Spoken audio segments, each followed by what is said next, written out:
We're back. So, it is day 6. Things are getting crazy out there. And I gotta tell you, not only things are getting crazy like everywhere, last night things got crazy here. Horrible storms, tornado warnings, sirens going off. Unfortunately, we were trapped.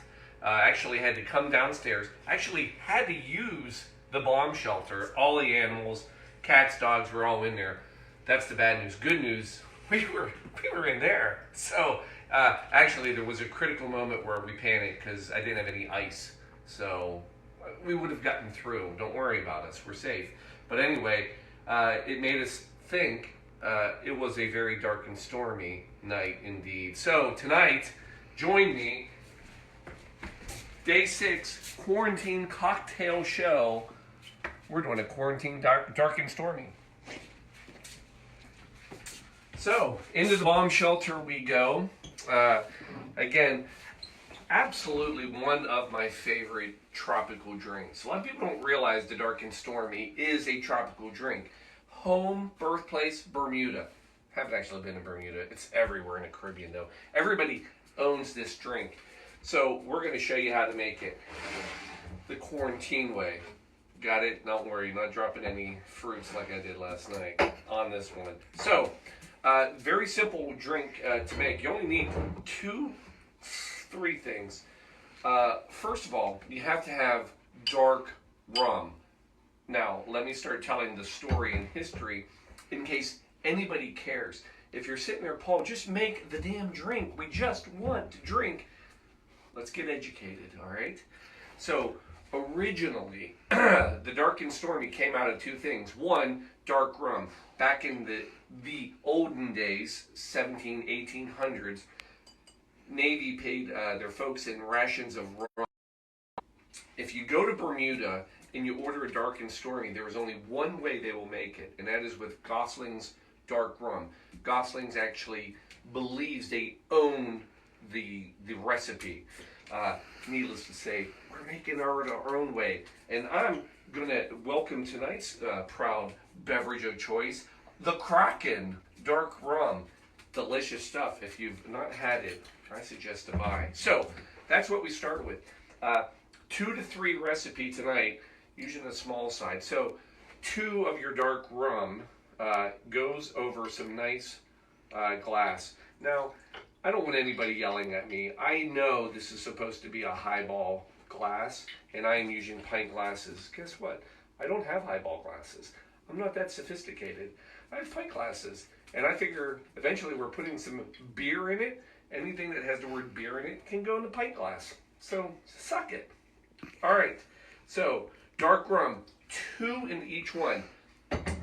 Your next ingredient, main ingredient, ginger beer. Not to be confused with ginger ale.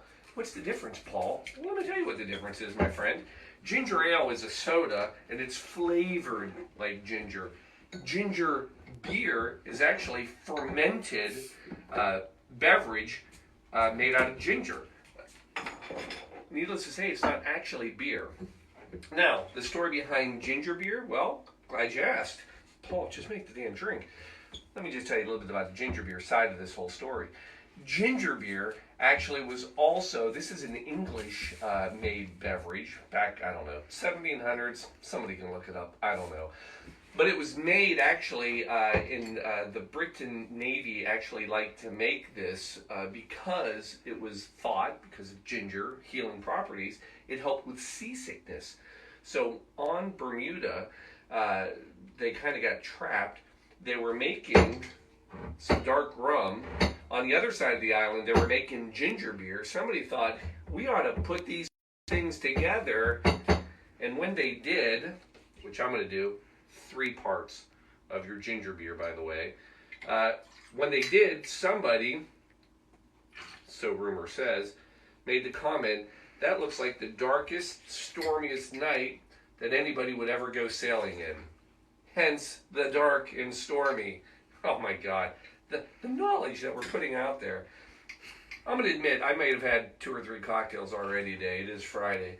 So, you got that going for you tonight. Thank you for participating. Last thing we're going to add, lime. You need a little bit of lime juice to really make it. The original recipe, I won't lie, doesn't call for it. Paul's recipe does. You want to have lime. For God's sakes, it had to be in the original recipe. It was scurvy back in those days. Why wouldn't you have lime? It doesn't even make sense.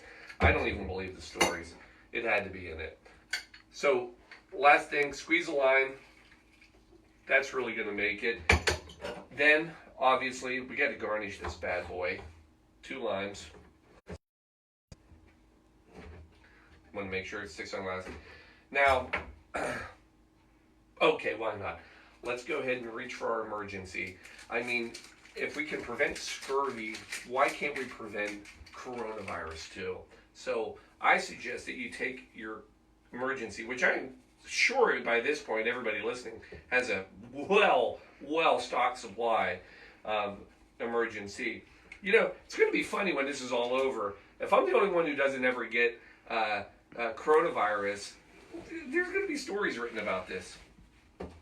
Pause. Not an animal.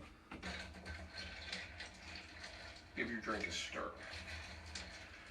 Again, anytime you have a carbonated beverage, you don't want to shake.